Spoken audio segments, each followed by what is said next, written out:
Welcome to Cleopatra, Queen of Egypt.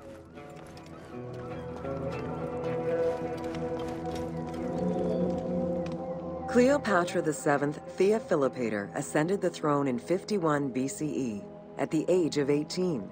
Though her early attempts to maintain power were often challenged, she eventually prevailed and became the sole ruler of Egypt.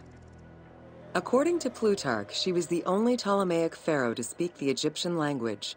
Her intelligence, coupled with a good education and a great political mind, allowed her to make the alliances necessary to maintain the independence of Egypt while Rome was becoming a Mediterranean empire.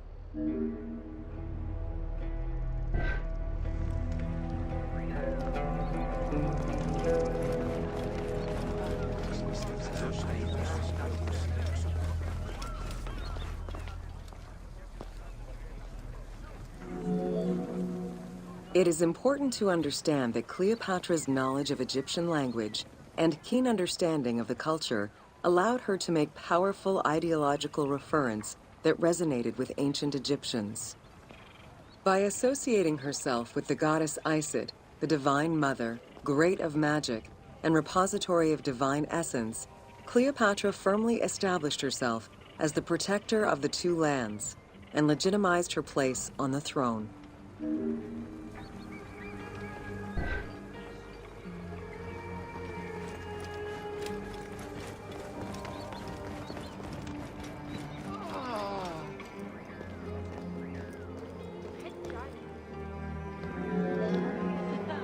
Upon his death in 51 BCE, Ptolemy XII Aulus bequeathed his kingdom to his daughter and eldest son, Cleopatra VII and Ptolemy XIII. As was custom, the siblings were married. The new pharaoh was 10 years old, his sister wife 17. The early years of their reign were not easy. Between 50 and 48 BCE, droughts and floods aggravated Egypt's problems. General Achilles and the royal advisor Pothinos kept intervening in the young ruler's political decisions and eventually colluded to turn Ptolemy XIII against Cleopatra. By 48 BCE, Cleopatra was in exile.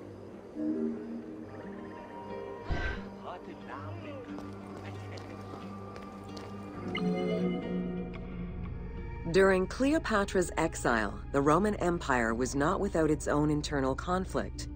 Caesar and Pompey were at war with one another, and after his defeat in 48 BCE, Pompey fled to Alexandria in the hope of finding refuge. This turned out to be an unwise decision. Listening to his advisors, Ptolemy XIII elected to have Pompey assassinated, his head kept as a gift, in the hopes of acquiring Caesar's favor. This gambit backfired. Instead of earning approval, the murder of a Roman greatly angered Caesar.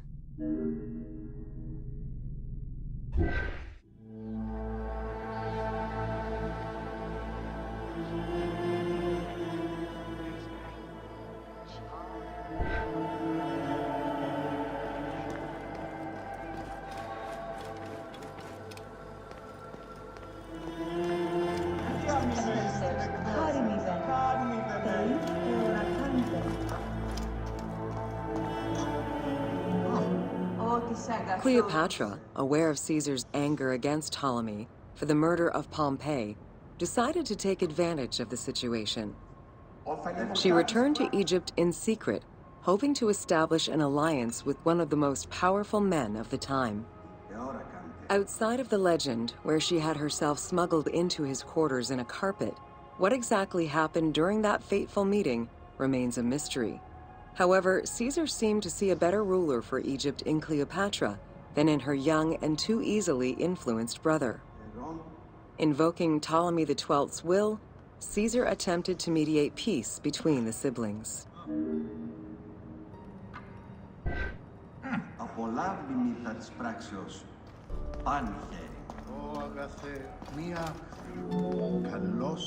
Ptolemy XIII was enraged by the turn of events, and his advisors were none too happy to see Cleopatra return. Urged on by General Achilles and Pothinos, the young pharaoh plotted against Caesar and Cleopatra resulting in the Siege of Alexandria in 47 BCE. It was in March 47 BCE that Caesar defeated Ptolemy XIII's forces. The young pharaoh drowned in the Nile after having fled the battlefield. With her opponents dead or powerless, Cleopatra married her other much younger brother, Ptolemy XIV, and finally claimed the throne of Egypt for good. The end of the Alexandrian War also cemented the romantic and political alliance between Cleopatra and Caesar.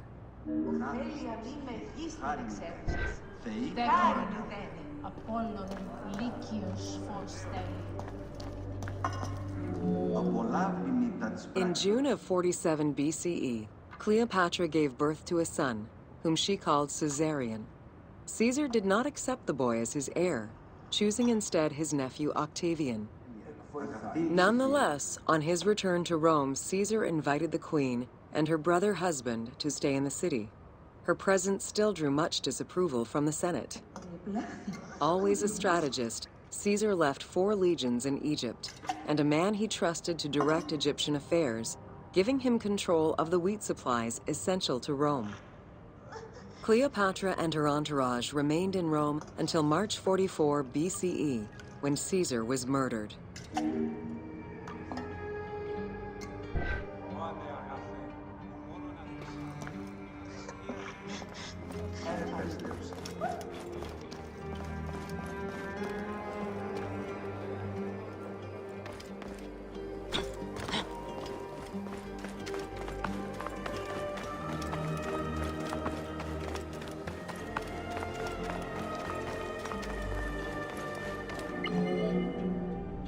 Caesar's most faithful ally, Mark Antony, often visited the Queen of Egypt during his stay in Rome.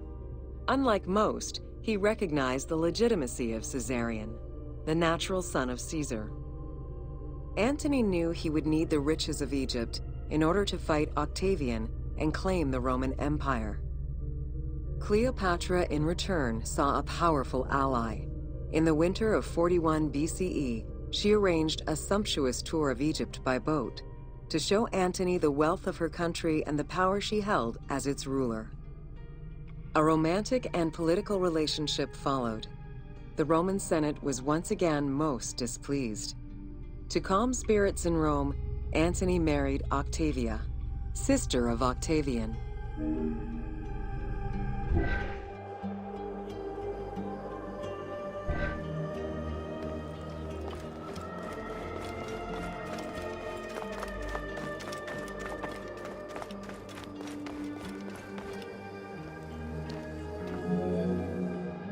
Despite his marriage to Octavia, Antony remained Cleopatra's lover, and she gave birth to their children.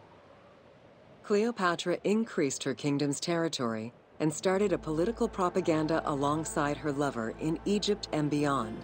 She hoped to create a Ptolemaic federal empire with Alexandria at its center. Antony eventually repudiated his Roman wife for the Egyptian queen, much to the dismay of the Roman elite. However, while Mark Antony focused on Egypt, Octavian carefully gained military and political ascendancy over him in Rome.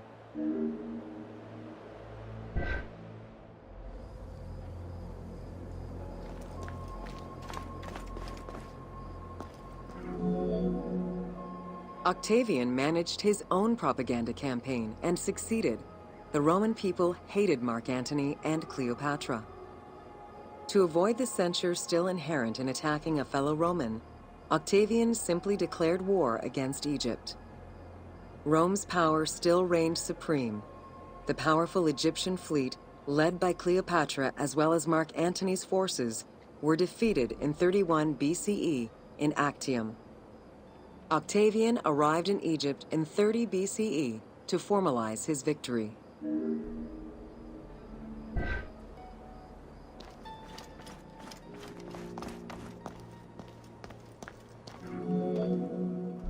The following events remain difficult to confirm due to the many versions and legends around them.